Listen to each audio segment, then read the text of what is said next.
I first started questioning the official story in 2008. For years, I had believed and aggressively defended the official story.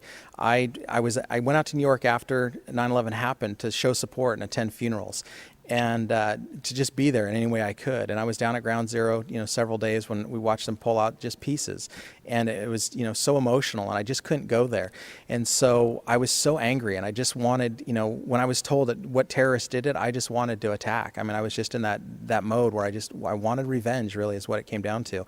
And so I really couldn't go there. And my lieutenant for years had been asking me, he'd been questioning me about it. And he just pointed out things that didn't make sense. And he was talking about Tower 7 and I really didn't even know about Tower 7. I'd seen it those first few days, but I just erased it from my memory. And now looking back on it, it was because it was shown the first few days in the media, but it wasn't ever talked about again. And it's still not really shown that often.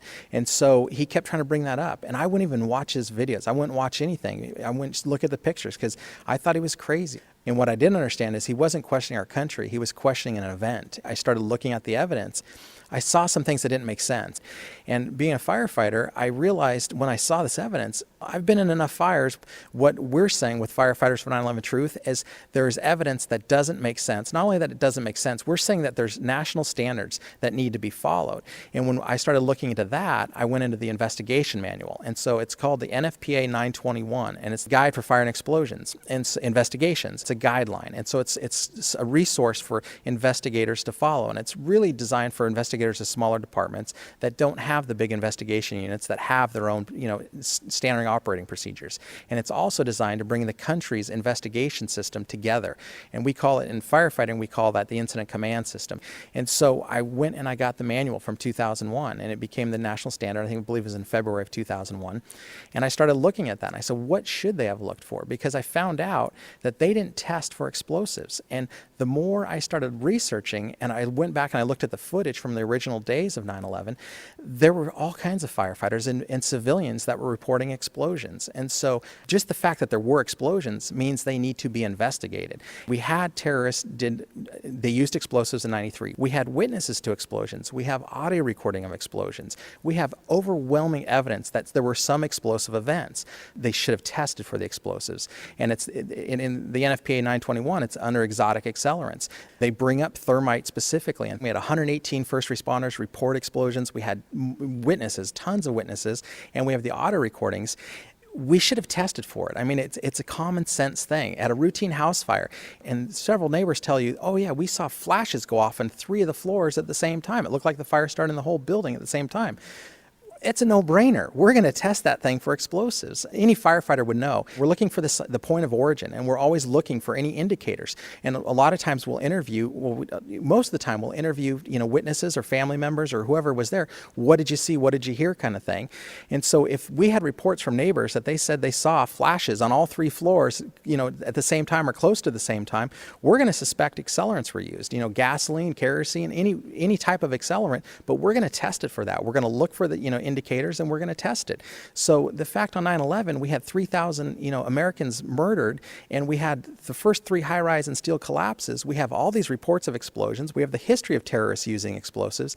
There's no excuse for it. It's criminal, in my opinion. It's absolutely criminal that they refuse to follow the national standards. And the national standards say that they should be testing that for explosives. And one of the excuses NIST used for they have 2 major excuses why they didn't test for it. And one of them was that it would have been hard. It would have been unlikely. It would have been difficult to bring 100 pounds or more of thermite into a structure. Well, the manual gets into thermite. And if it says if you have melted steel or concrete, which we had on 9/11, and there's videos of it, people can see it. You can also see the FDNY talking about it, where it came down in streams. And again, from an investigative standpoint, that doesn't prove that was molten metal, but because we had witnesses that they saw metal coming down the channel rails, they need to test for it. Again, it's not proving it, but we should test for it. So the fact that they're not testing for it is crazy. But one of NIST's other excuses was that there were no blast sounds heard by witnesses or recorded. Well, go to our website, Firefighters for 9/11 Truth, and you can just YouTube it. There's so many videos of witnesses from that day that report explosions. There's radio transmissions from the FDNY. We have the transcripts that were recorded, back in 2001 of all these firefighters and first responders reporting explosions. There's no doubt they were heard, so they were there. So the fact that NIST says that is absolutely In my opinion, it's criminal. The other thing, though, that Chapter 18 shows is that the sound of an explosion is not a necessary component to have an explosive. So, thermite typically doesn't have that loud boom effect. It's more of a burn. It's a high intense burn. And so they don't address that. The manual does. It says when you have melted steel or concrete, you test for thermite. And so it's not normal for any jet fuel, which is basically kerosene, even gasoline. It's not normal for any of those type of kerosene or petroleum fuels to be able to melt steel. It just can't happen. And at Firefighters for 9/11 Truth, that's what we're asking for. Is we're asking for an investigation that follows national standards. And NIST, when they did their report, they had absolutely zero evidence for Tower 7. They destroyed all the steel, all the basically the bones of the building that would have told us how this first high-rise steel structure in history that hadn't been struck by an airplane, all it had was a few fires on several floors, and it had only been burning for a few hours. We've had other high-rises burn much longer. This was one of the shortest burning high-rises actually it's the shortest burning high-rise for a complete failure. The way we could have learned from this was analyzing that, looking at the steel and seeing how this collapsed and how it failed and which steel members did what. Well, we can't do that because what they did immediately after 9/11 was they started removing the steel, the debris from Tower 7 and all the towers immediately.